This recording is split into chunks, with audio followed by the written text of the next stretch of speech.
Salve, salve pessoal, estamos aqui para mais um Quinta com o DG. Hoje um Quinta com o DG especial com o Dr. Márcio Bonilha. Falaremos sobre o concurso de São Paulo, aspectos importantes abordados por alguém que já esteve ali na parte de dentro do concurso, né? O Quinta com o DG é o nosso programa semanal, toda quinta-feira, 8 e 8 da manhã. E hoje é um Quinta com o DG especial. Teremos aqui o Dr. Márcio Bonilha. Vamos receber aqui o Dr. Márcio, que já pediu para entrar. Vamos lá. Nessa manhã de quinta-feira, nossa Quinta com o DG. Vamos esperar o Dr. Márcio entrar. Ah, entrou aí. Dr. Márcio, bom dia. Bom dia, meu amigo Arthur. Tudo bem? Minha saudação a você, a todos que nos acompanham, aos estudantes que estão aí na luta para obter sucesso no concurso. Eu estou à disposição. Vamos fazer uma conversa bem informal hoje. Legal, doutor. Nossa, estou muito feliz em receber o senhor aqui. Doutor Márcio, que eu sempre digo, é uma das grandes referências aí que nós temos na nossa atividade. A mim, particularmente, é sempre uma honra conversar com o doutor Márcio, que foi meu examinador em 2 concursos, nos 2 concursos aí que eu tive a chance de escolher, de trabalhar ali inicialmente primeiro em Campos e agora em Itacoaquecetuba. E eu sempre fico muito feliz e honrado em ter o Dr. Márcio aqui ao nosso lado para conversar, para falar sobre aspectos importantes do concurso. Então eu agradeço, doutor, de antemão aqui do senhor estar aqui conosco, de poder compartilhar tanto conhecimento para o nosso público, para que as pessoas tenham um pouco mais de noção de como funciona, né, o concurso para cartório, em especial no estado de São Paulo, que é o foco da nossa conversa. Quero só lembrar o pessoal que esse nosso programa tem toda quinta-feira, 8 e 8 da manhã. Às vezes trazemos convidados, às vezes só comigo, mas toda quinta, 8 e 8 da manhã temos o nosso programa. Quero também lembrar que quem estiver por aqui quiser compartilhar essa live com outras pessoas, ao lado da caixa de comentários tem um símbolo aqui de um aviãozinho. Vocês podem clicar nesse aviãozinho e compartilhar a live com outras pessoas para que outros tenham a oportunidade também de acompanhar essa conversa. E também, aqui no nosso Instagram, nós temos habilitada aquela possibilidade da compra de selos. Todos os selos que a gente recebe aqui no Instagram são doados para a Casa da Criança de Itacoaquecetuba, que é uma instituição lá de Itacoaquecetuba que a gente apoia a longa data. Então, se você quiser comprar um selo aqui na nossa live, esse selo ele pode ajudar. E se você não quiser ajudar com o selo, entra lá no site da Casa da Criança e dê esse apoio. Doutor Márcio, está chegando aí a hora, né, da primeira fase do 12º concurso. A gente tem o edital, acho que, salvo engano, hoje é o último dia para inscrições aí do pessoal, né? Então, pessoal que não se inscreveu e quer fazer a prova de São Paulo, faça essa inscrição hoje. Ainda É isso, né, doutor? Isso mesmo. Hoje terminam as inscrições, né? hoje é o último dia 20 de janeiro, até uma data emblemática da nossa live, coincidiu com o último dia da inscrição. Então, eu estou acompanhando em várias redes sociais manifestações de seus alunos, de outros estudantes. Eu tenho alguns conhecidos também que estão estudando. E há uma preocupação até periférica e, no meu juízo, desnecessária em relação a rumor. Vai ter prova, a pandemia voltou com tudo. Eu acho que o candidato ele não deve, isso é uma recomendação. É óbvio que ele tem que estar atento às informações e tal, mas isso é uma perda de energia, é desnecessário. Ele tem que focar agora no estudo, né? Que é uma coisa já difícil. Eu acompanho a sua atividade, você diariamente está estudando, Arthur, e você foi concurseiro. Uma coisa é você estudar agora, onde você está realizado na sua matéria, na sua área, e você canaliza o estudo até com um certo prazer, com a necessidade de se aprimorar profissionalmente sempre.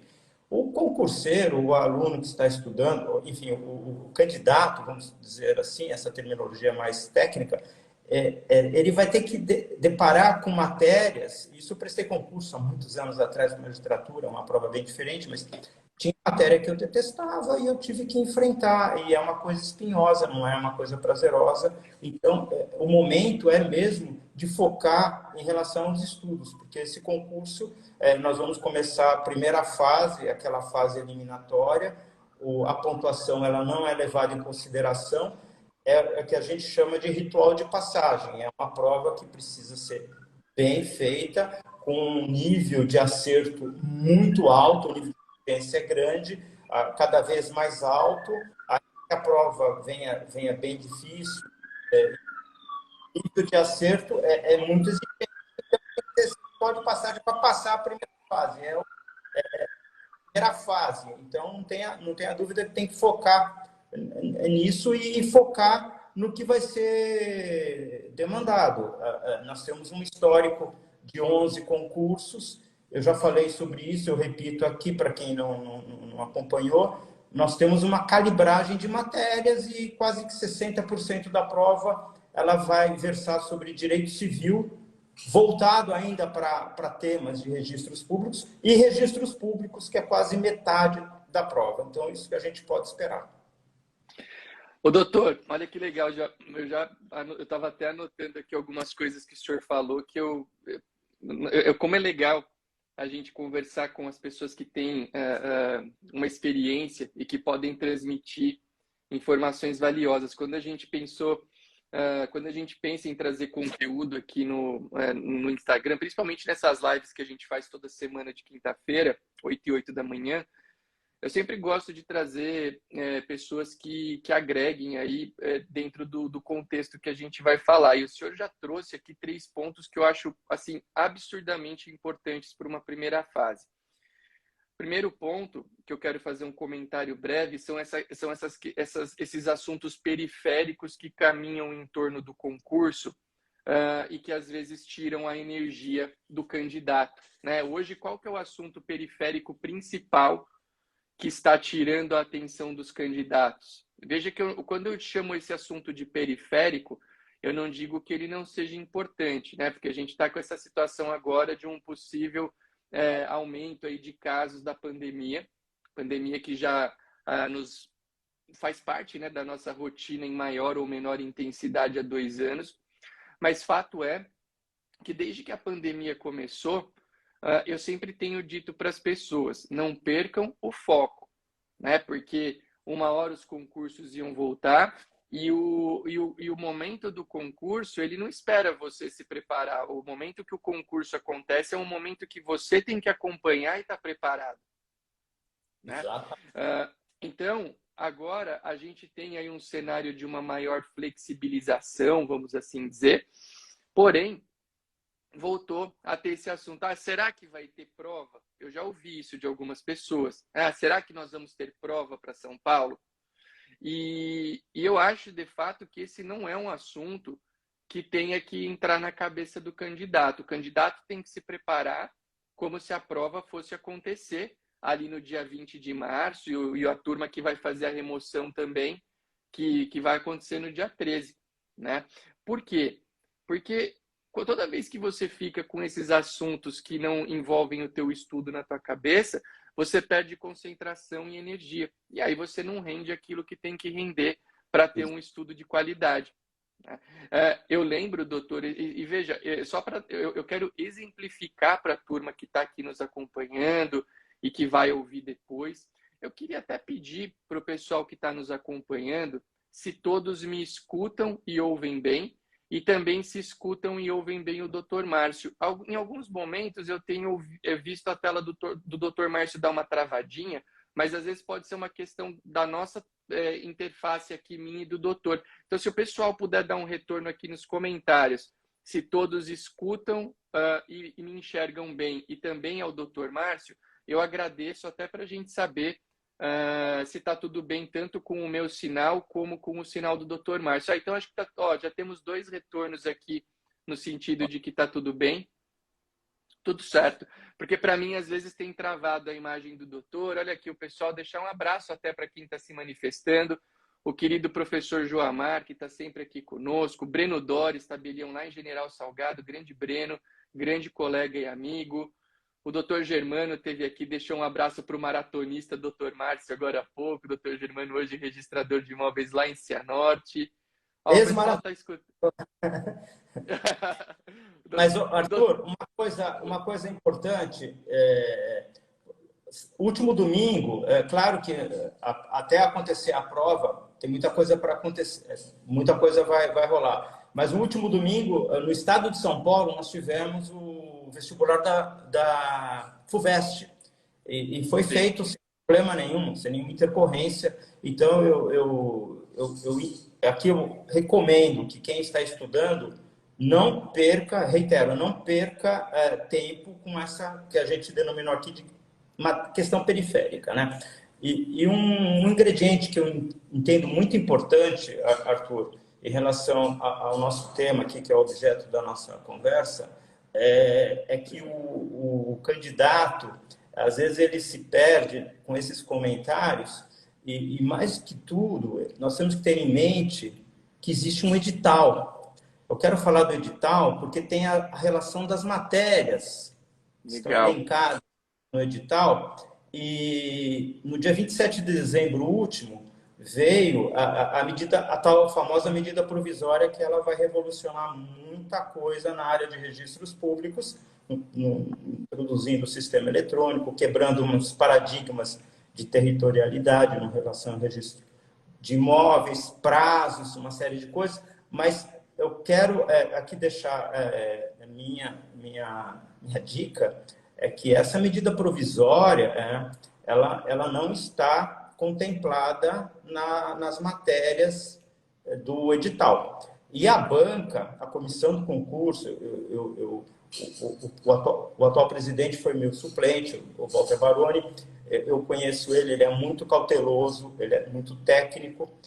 Eu tenho para mim que, primeiro que a prova, essa comissão já está constituída há muito tempo, ela aguardou uma melhor oportunidade para soltar o edital, e então eles já estão praticamente com a prova realizada, e até vou falar mais, pelo que eu conheço,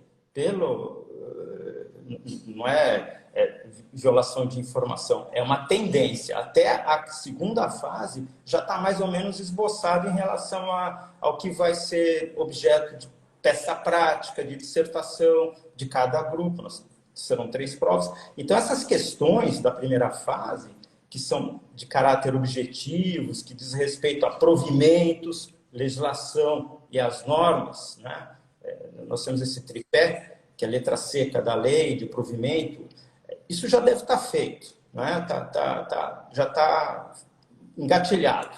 Então, é a realidade. Doutor, deixa eu fazer uma pergunta para o senhor, aproveitando que o senhor está falando nessa questão da elaboração. Nós já falamos sobre isso numa outra ocasião, mas acho que é uma curiosidade que o pessoal tem. Muita gente acha que a primeira fase, quem faz é a VUNESP, né? A instituição escolhida para aplicar. E já que a gente está conversando sobre a primeira fase, o senhor já me contou, mas eu queria que o senhor contasse aqui na live como que é feita a elaboração da primeira fase. E eu lembro que uma curiosidade bem interessante que o senhor contou é a questão da definição das alternativas, né? Que não é o elaborador da prova que faz, né? Então, acho que é uma curiosidade interessante. Como que é feita? Como contar para o pessoal aqui como é que é feita a elaboração da primeira fase? Acho que muita gente tem essa curiosidade. Não é nem a comissão, não é a banca. É a presidência do Tribunal de Justiça que contrata uma entidade que vai proporcionar uma logística, a confecção física da prova. No caso, tradicionalmente, é a VUNESP, que é uma entidade muito conceituada, é uma grife, ela tem uma preocupação de velar pelo sigilo, para não dar margem à fraude, uma série de vazamentos. E a VUNESP é esse órgão que o tribunal contrata, e é assim também em relação ao Ministério Público, o tribunal contrata para a prova da magistratura, a VUNESP cuida do aspecto da logística, da impressão. Então, a VUNESP, de forma alguma, elabora, sequer ela dá dicas em relação a questões. Quem elabora as questões são os integrantes da comissão do concurso, incluindo aí os suplentes. Cada um, previamente, já há uma distribuição em relação à matéria. Passa para representante do MP, para o advogado, para os registradores, para os notários, para os magistrados. Geralmente são magistrados que têm uma certa experiência com o trato da área do extrajudicial, e esses Sim. integrantes, esses componentes, inclusive o presidente, eles confeccionam 200 questões. É a banca que confecciona as questões. A VUNESP não tem nenhuma atividade nisso. O que a VUNESP faz é recepcionar as questões e, eventualmente, há uma revisão por parte de conceituados e capacitados funcionários da VUNESP em termos de português e de estilo de perguntas para não dar margem a questionamento Legal. e ações. A VUNESP recepciona essas questões e, com uma recomendação concurso, é que todas as questões feitas pelos integrantes da banca tenham como resposta correta a alternativa A. Aí a VUNESP recepciona, faz a triagem, prepara, porque a prova é apresentada pela comissão, a prova de remoção e a prova de investidura, de provimento. E a prova é todas com 100 questões. E todas as questões certas são as de letra A. O que a VUNESP faz de forma, com a expertise da VUNESP, ela faz uma mexida de acordo com a ordem das questões, divide em grupos, porque vai ter prova versão 1, 2, 3, 4, para evitar uma cola, enfim. E ela vai distribuir o gabarito. Randomicamente, ela tem essa expertise e é a VUNESP que distribui as respostas, alternativa C, a primeira, B, a 2 e assim sucessivamente. É a única mexida que a VUNESP faz em relação às questões. Esse é o caminho da primeira fase. E a prova é impressa, ela é guardada num cofre super secreto, sigiloso, no domingo, bem de manhãzinha, no início da alvorada, com a escolta da polícia. Essas provas são enviadas para o prédio onde serão aplicadas. A primeira Acho fase que essa é uma curiosidade muito interessante, porque eu acho que as pessoas às vezes imaginam que a VUNESP pode fazer as questões, que essa distribuição das respostas pode ser feita também pela própria pessoa que cria o teste. Então, o senhor traz aqui duas informações legais para o pessoal saber, né? Que é a banca, né, que faz, e eu tudo trabalhei letra A, né, doutor? Fui suplente do 10º, presidi o último e fui como magistrado do 3º e do 7º, né, Arthur? E a gente ouvia esses comentários, porque a prova da VUNESP é um trabalho muito grande que dá para os colegas que fazem e é muito pesado. E a preocupação da comissão, e eu vou te falar, essa é uma linha que persiste, vai ser a tônica do 12º e para os próximos, é uma preocupação de fazer uma prova que não dê margem a questionamentos, impugnações. E olha que as impugnações aparecem, porque o nosso português é capcioso, às vezes dá margem a uma interpretação, a alternativa que você acha que está totalmente errada, ela é mais ou menos certa, então tem que ter esse enfrentamento. Mas é uma busca da banca para evitar que se prosperem impugnações. Então, por isso que as questões elas são extraídas com base na letra seca da lei, para não dar margem, é uma coisa bem cartesiana. Essa é a primeira fase. Eu acho super interessante essa mecânica de prova de São Paulo, de ser bem texto de lei, porque realmente você minimiza muito possíveis reclamações, né? Eu acho que é um ponto super importante. Agora, por outro lado, e aqui era uma pergunta que eu queria fazer para o senhor, eu acho que ela se torna oportuna no momento.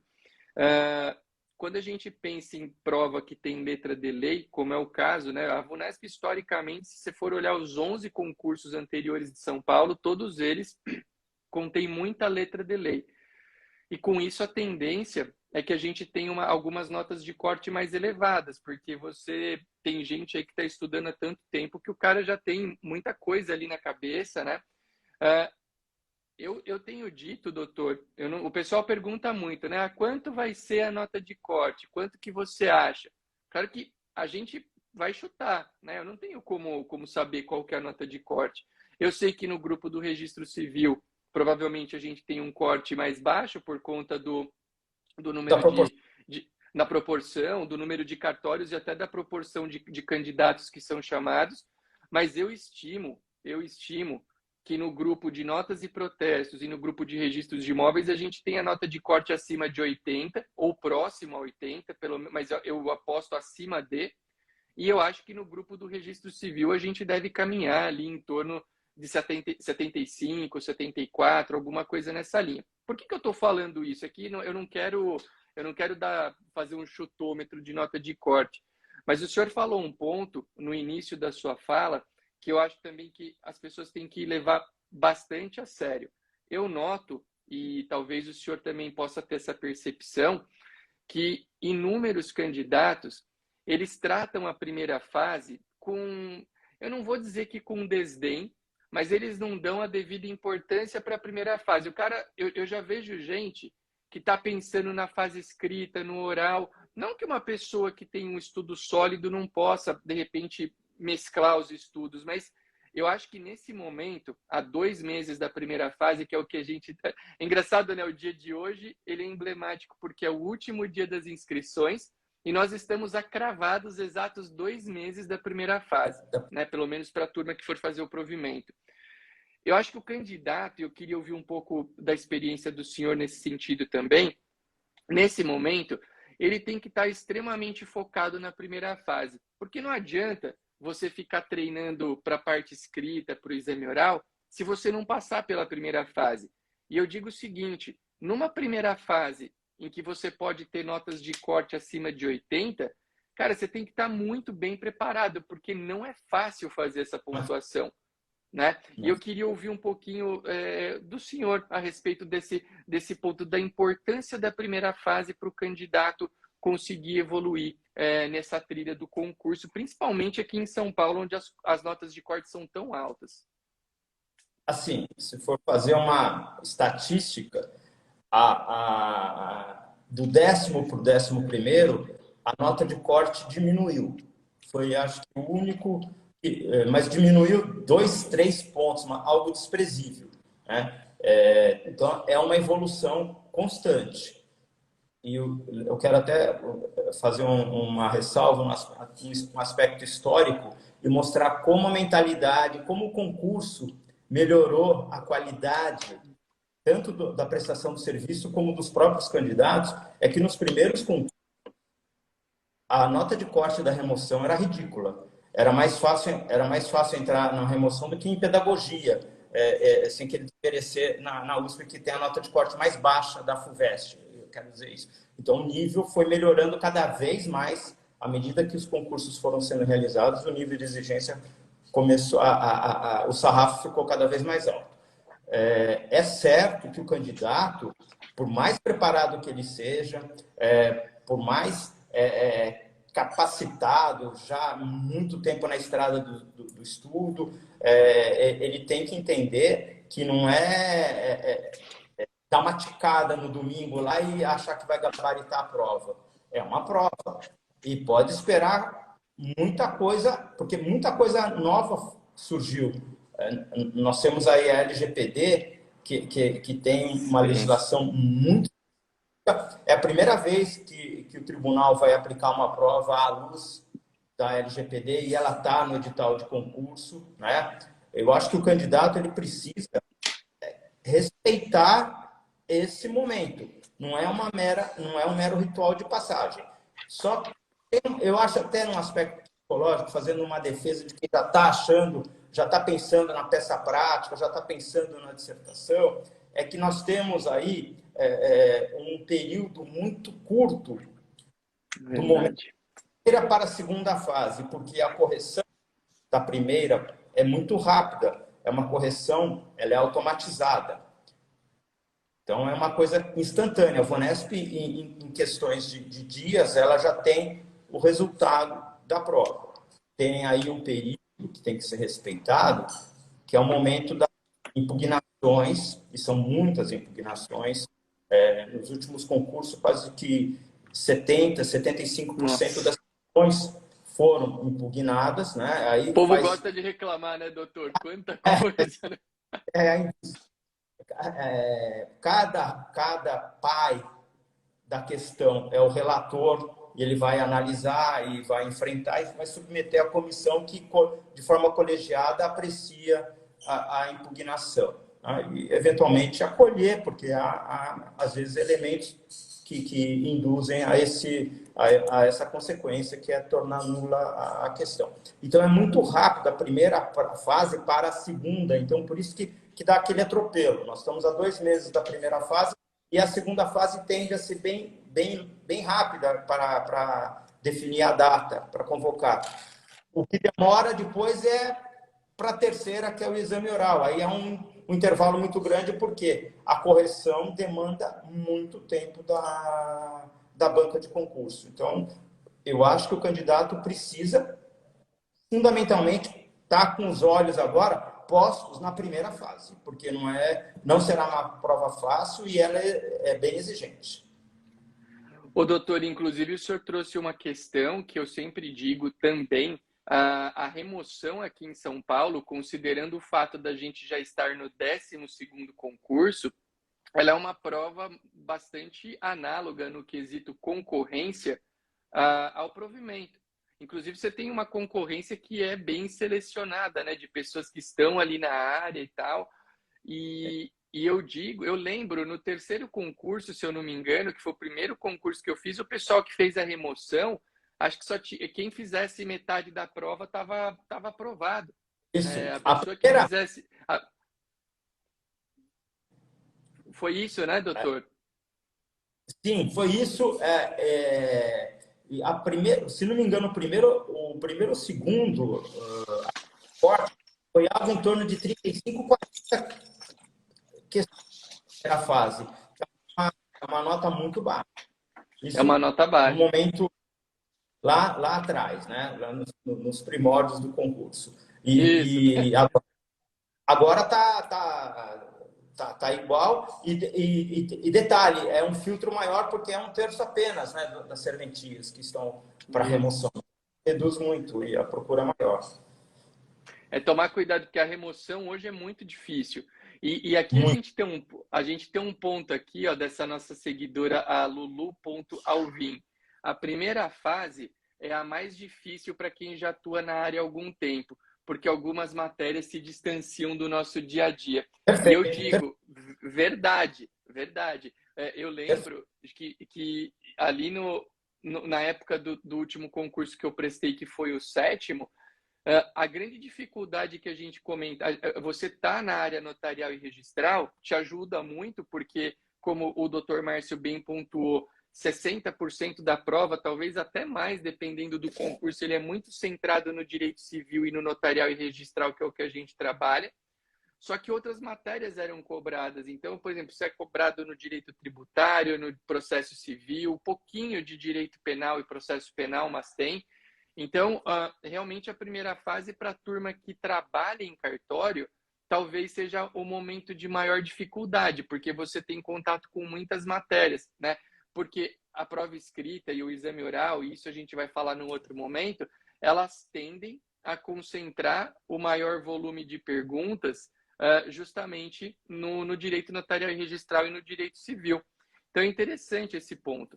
Ô, doutor, primeira fase eu queria fazer uma. O empresaria.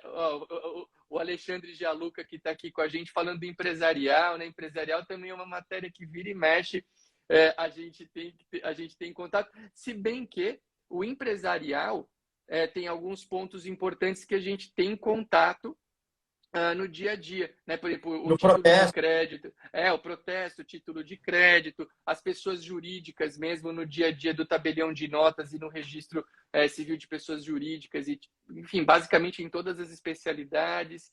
E então, assim, é uma matéria que a gente tangencia um pouco mais, né?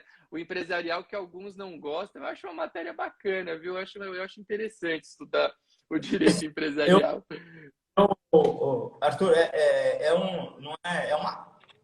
não é uma aposta que eu estou falando, uma dica, vamos assim definir. Eu acho, com todo respeito, que um candidato que está meio atrasado aí na matéria, que ele poderia, para a primeira fase, deixar de lado penal e processo penal, né?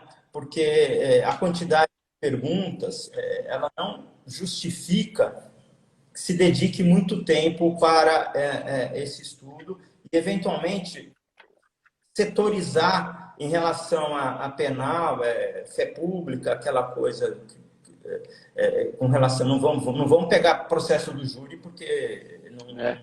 não é razoável questionar isso sobre esse tema. Então, processo penal e processo civil, se a pessoa não tiver muito tempo para estudar, ela pode ir para a primeira fase. Tá? Eu acho que para administrar o tempo. Eu costumo dizer, hoje, se a gente for tomar por base, né, a gente deve ter essa confirmação em breve, mas nas últimas provas, a gente teve 80% da prova centrada no civil, no notarial e registral, no constitucional e no administrativo. 80%. Isso. O resto dividiu. Eu lembro que acho que das outras matérias, dessas matérias que concentram 20%, você tinha um pouquinho mais de perguntas ali no empresarial e no tributário. E aí, era isso, né, doutor? E aí, menos processo penal, processo civil, direito penal, aí era uma quantidade bem pequena, né, de perguntas. O edital, eu dei uma lida hoje cedo de novo no edital, ele pede, em matéria tributária, que se relaciona com direito notarial, questões até estaduais de imposto. Então, é uma fonte de estudo que eu acho que tem que se nortear em relação ao que está no edital, né? Sim. E a LGPD, que é um tema que ainda não foi explorado nos concursos. Eu aposto muito na LGPD também, viu, doutor? Eu acho que vai ter, eu acho, né, que o que a gente está conversando é uma troca de ideias, mas eu acho que é um tema que pode ser perguntado, viu? Você que está bem enfronhado, eu passei os olhos, me intrigou que eu não vi lá o provimento 100 do e-notarial no edital de concurso. Eu talvez tenha, pelo que eu vi, eu não deparei com essa matéria. Mas eu não me recordo, doutor, mas eu penso que se talvez ele não tiver ali de forma expressa hoje, se a gente for pensar em atos notariais, eu acho que todos os atos notariais, como eles têm como essa prerrogativa a assinatura eletrônica, Exato. eu acredito que é um tema que também tenha potencial de indagação. Eu tenho muita dúvida, a gente ouviu eu acho que o ponto de vista do senhor que já teve do lado de trás da banca, vamos assim dizer, né, compondo a banca, quanto à MP 1085 é interessante, porque a MP 1085 trouxe muita coisa. Né? A gente tem até aqui, olha o César, que é do curso de oratória, Santa Catarina não tinha o provimento 100 e foi cobrado na segunda fase. Ó, o pessoal falando que caiu lá em Santa Catarina. Eu acho que alguma coisinha de provimento 100 é possível a gente encontrar. Eu acho que a MP 1085, a visão do senhor é super importante, porque é uma zona nebulosa, ela não está no edital, né? Não está ali, até porque o edital veio... Pelo que eu vi no edital, duas medidas provisórias, e pela época, pela data de 2001, pode ser daquela chave ICP Brasil, alguma coisa Isso. nesse sentido. Eu não detalhei qual é a medida provisória que está expressamente contemplada na relação. mas eu acho que a banca não ia indagar sobre medida provisória porque não está no edital. Então, eu tenho para mim que Um é dos uma... seguidores aqui lembrou um provimento que eu acredito também que possa cair, que é o provimento 88. Eu acho que o provimento 88 é um outro tema também que tem potencial indagação. A gente tem que pensar que tudo que surgiu de novo nos últimos... A última primeira fase que a gente teve do 11º concurso já foi o que há 3 anos, né, aproximadamente. Aí, 3 aconteceu anos. 3 anos, né? Mais de Aconteceu 3 mais, né, anos. doutor? É, É. já, já aconteceu muita coisa de lá para cá, e é claro que essas matérias novas que tenham relevância, imaginamos que tenham um potencial de indagação até para que a gente tenha uma mescla de conteúdos e que conteúdos novos sejam cobrados, né? Porque, claro, hoje todo mundo está num nível tão alto de estudo que o examinador, creio eu, que queira também ver qual é o nível de atualização até das pessoas, porque realmente você tem provimento 88, provimento 100, tanta coisa, a LGPD, eu acredito que sejam boas medidas para avaliar o conhecimento dos candidatos. E nesse concurso, né, doutor, a gente está falando de primeira fase, tinha um ponto que eu queria tocar também, que eu acho que é importante. Se compararmos esse concurso 12º aos concursos anteriores, isso quando a gente fala em nota de corte, é possível que a gente tenha notas mais altas. Por quê? Porque nós tivemos 20% dos cartórios do concurso separados para a prova das cotas raciais, né? A gente não pode esquecer esse ponto também, que é um ponto muito importante. É a primeira vez que isso será feito em relação a São Paulo. Exatamente, a primeira vez. O pessoal estava na dúvida, né? Como é que ia ser feita essa reserva das vagas, 20%.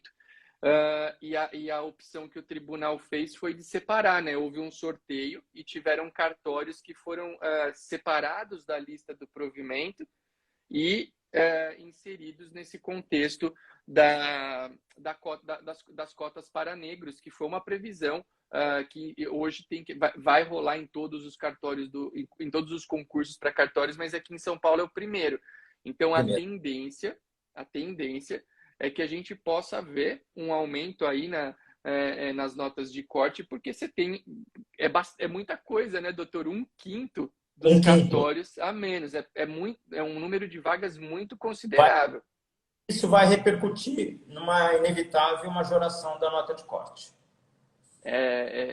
Que é o problema que eu vejo. O pessoal, muitas vezes, quando surgiu essa questão das cotas raciais, muita gente perguntou qual que era a minha opinião, né? O que eu achava disso. As pessoas vivem perguntando, né? Qual que é a tua opinião? Eu acho interessante, eu acho esse número 20% um pouco alto. É uma opinião, e claro que eu respeito qualquer opinião, é um tema sensível, mas é um quinto da vaga do concurso vai para essa reserva, né? Então é um número alto e ele vai refletir na nota de corte. Exato. É complicado. É complicado. Inclusive porque os cartórios sorteados para essas cotas, alguns dos cartórios sorteados são cartórios que o pessoal almejava bastante, né? Eu acho, né, que os cartórios mais almejados para esse concurso são os 3 tabeliões de protesto de São Paulo capital. Eu conheço muita gente, inclusive, da área, inclusive, que está bem posicionada em cartórios bons e que quer estudar para entrar nesses cartórios da capital. E um desses cartórios ficou na reserva. Que vai atrás, que eu chamo show do milhão, que vai atrás do cartório. É a lei do mercado. É bem razoável. Sim. Mas isso vai implicar em aumento de nota de corte, com certeza.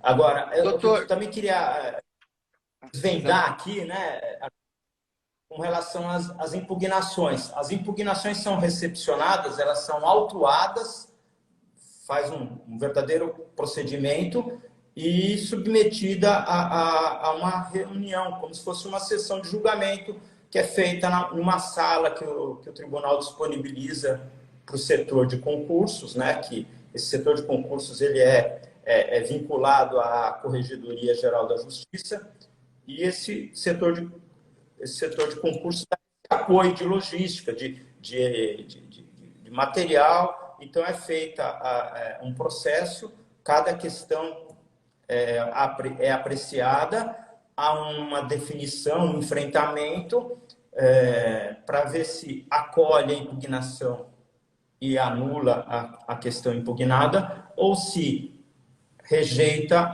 a impugnação à luz dos fundamentos, à luz dos argumentos. Isso tudo é objeto de uma ata, é feita uma ata com cada questão, com cada resposta, e é publicado. Isso tem que ter toda a transparência, né? É bem trabalhosa essa fase também para a comissão, mas por isso que eu falo, da primeira fase para a segunda fase, é bem mais rápido do que da segunda para a fase do exame oral.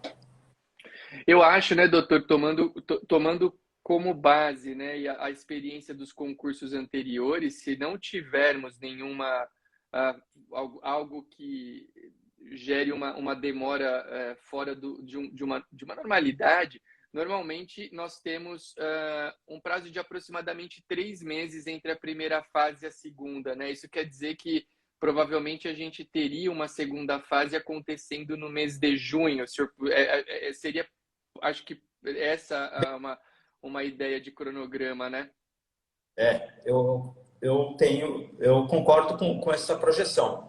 Eu acho que em junho, e depois uns 3, 4 meses para, dependendo da dinâmica da comissão, uns 3, 4 meses para realizar a correção já da prova da segunda fase. Porque a primeira, correndo em março, em junho, provavelmente já se cogita da definição da segunda fase. Salvo, né? O 11º concurso teve algumas paradas muito longas, né? Por impugnações e tudo mais. Se bem que hoje, penso eu que os assuntos que geram essas paradas, eles estão, de uma certa forma, mais resolvidos aí por posicionamentos do CNJ. Então, a tendência é não ter grandes paradas nesse concurso. O 11º travou já no fim, já quando havia se concluído toda a fase do exame oral, estava para proclamar o resultado. Então, aí houve a travada com relação a... Foi a história da contagem de títulos, né? De título, problema de profissional do direito, que quem não é bacharel, porém exerce há mais de 10 anos a qualidade de preposto, de escrevente, ele está apto, está legitimado a se inscrever, e ele não seria um profissional do direito.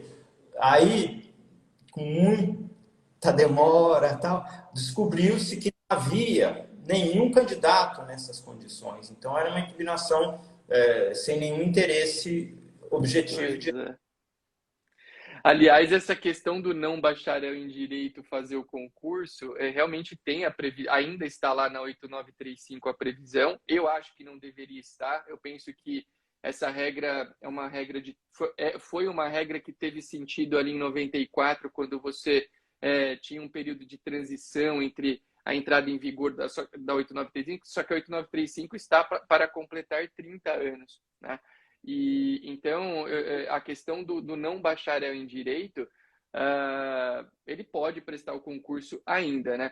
Mas eu sei, quando começou essa questão no concurso, realmente o ponto é esse. Hoje é uma regra muito excepcional, muito pouca gente que se vale dessa regra avança no concurso.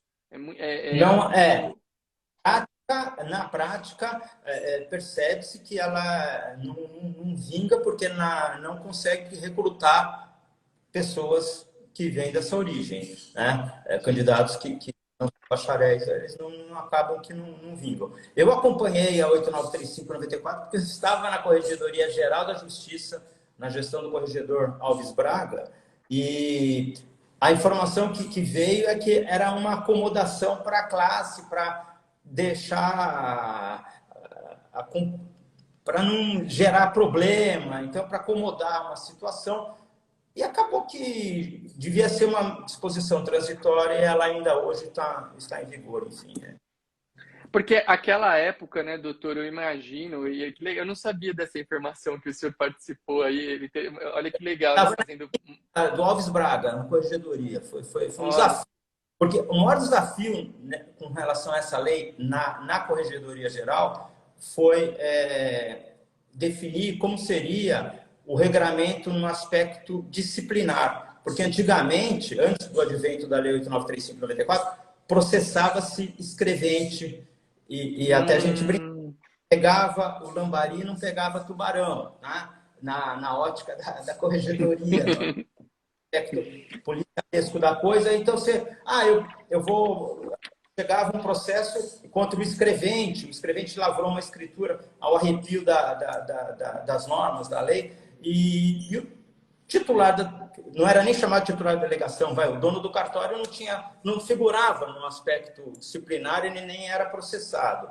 A lei 8935, nós tivemos interpretação e acabou sendo ratificado isso posteriormente até no âmbito jurisdicional, no Supremo até.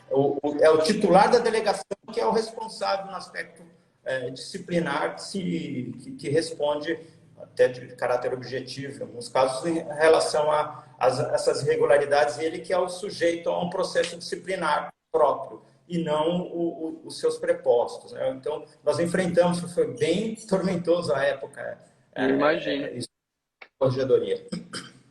E legal, porque é interessante, a questão só do não bacharel em direito, é interessante que realmente a própria Karen Henrique Rosa, que está aqui com a gente, deixar um abraço para a Karen aí, grande figura da nossa área, grande amiga. Tiro muito ela. A Karen super competente, gosto muito do trabalho dela.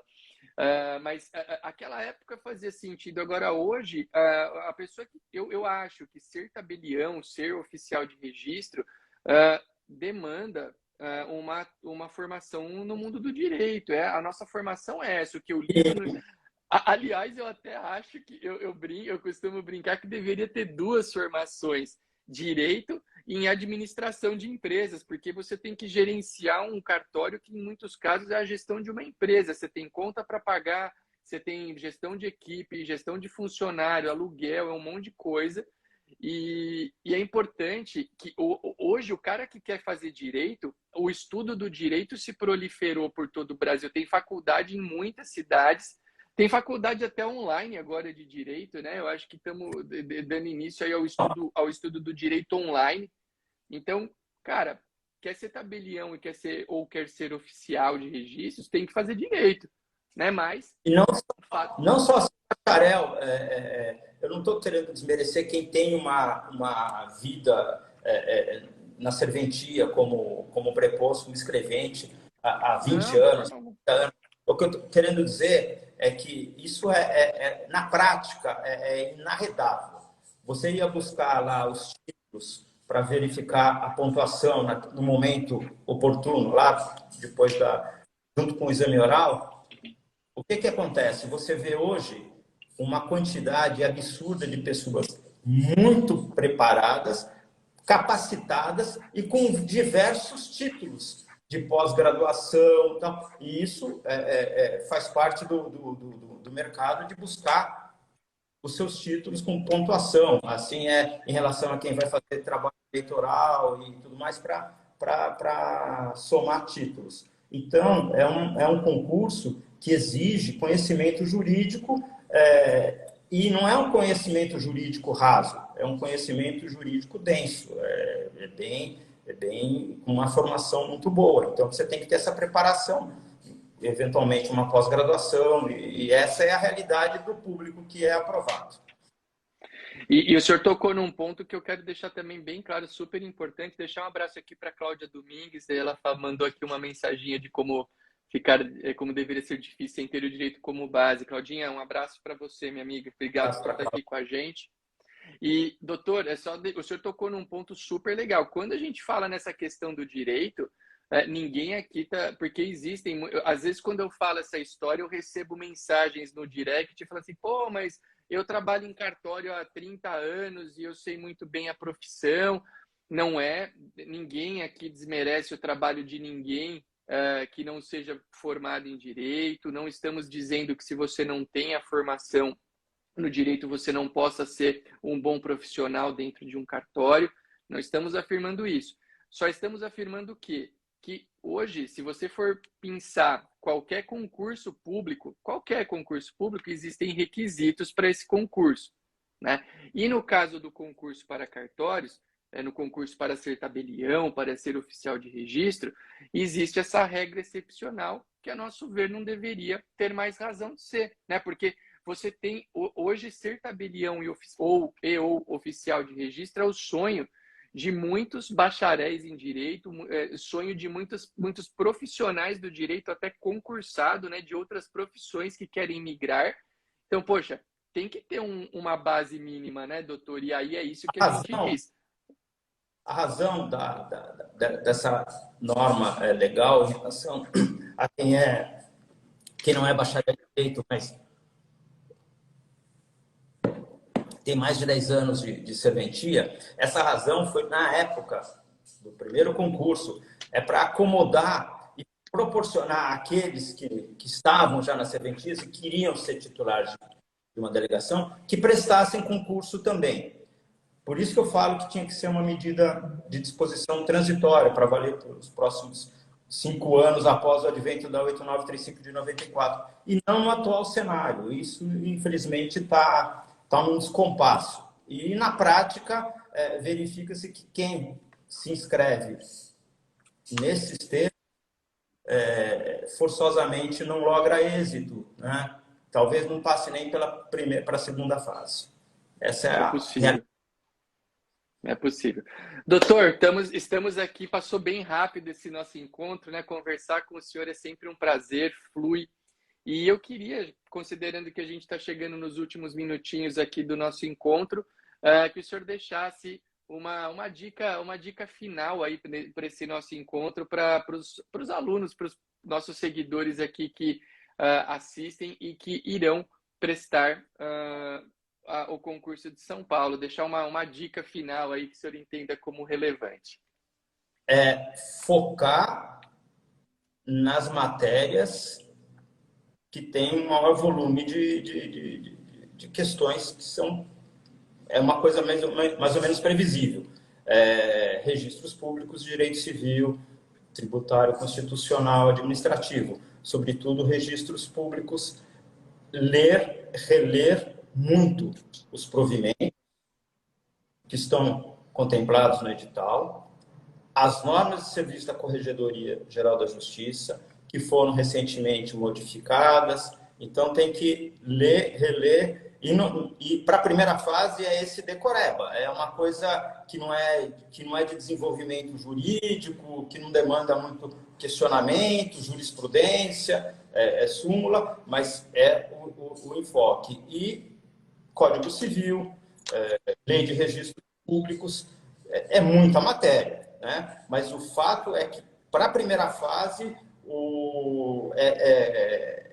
de acordo com a tradição, até porque isso é objeto de publicidade, o edital, o tribunal vai publicar, a banca publica a calibragem das questões, focar nessas matérias sem pensar na segunda fase. Vamos concentrar para passar de fase. Então, agora que temos isso. O cardápio é esse. Letra seca de lei. Provimento e normas da corregedoria. Legal, legal. Eu Focar adoro no esse raciocínio. Esquecer pandemia, esquecer comentários periféricos e focar exatamente nos estudos. Gente, olha, vocês ouvem de quem conhece, de quem viveu essa realidade dos concursos de um lado muito importante, que é o lado de composição da banca. Eu concordo com o Dr. Márcio, a gente tem que agora focar, esquecer esses assuntos de pandemia. Assunto periférico sempre vem. Os últimos 3 meses de 2021, o pessoal só falava na PEC 471. Até me criticaram quando eu falei, gente, para de falar na PEC 471, estuda. Eu recebi umas mensagens até mal educadas no direct, falando, pô, você está desestimulando a pessoa das batalhas da vida dela. Eu falei, não, eu não estou desestimulando nada, é que a gente não pode ficar mentalizando assuntos que te tirem da concentração do estudo. Você vai perder tempo. A verdade é essa, né? Agora, o assunto da vez é o aumento da pandemia e se será que vai ter prova. Ou a medida provisória também. Ou a medida provisória, né? Então, concentração, eu sempre eu assino embaixo o que o doutor Márcio falou e digo, gente, leiam, releiam, eu até brinco, treleiam o Código de Normas de São Paulo, porque nas provas de São Paulo cai muito. Cai no notarial e registral, cai no direito civil, e normalmente, nas outras matérias, você sempre tem um quesinho ali de código de normas sendo mesclado, né? Então, dá uma atenção especial para isso. E foco, concentração, boas energias, porque é um momento um pouco mais tenso, mas se você está fazendo o seu melhor, não há razão para nervosismo, para tensão. Claro, a gente fica ansioso naturalmente com momentos importantes da vida da gente, né? Você que vai fazer qualquer tipo de teste, prova, é normal você sentir aquela gana, né? Seria até anormal você ficar muito quietão, parado, como sempre está. Mas não deixe que isso prejudique os seus estudos, porque é muito importante a gente ter uma concentração nessa reta final. Esses meses pré-prova são cruciais para um bom desempenho. Então, é importante vocês manterem essa concentração. Doutor, muito obrigado pelo tempo do senhor, obrigado pelas dicas que o senhor trouxe aqui para a gente. Eu sempre reitero o que disse lá no começo da live, para mim é sempre uma honra muito grande poder conversar com o senhor, que é uma pessoa que eu admiro, que fez parte da minha formação profissional.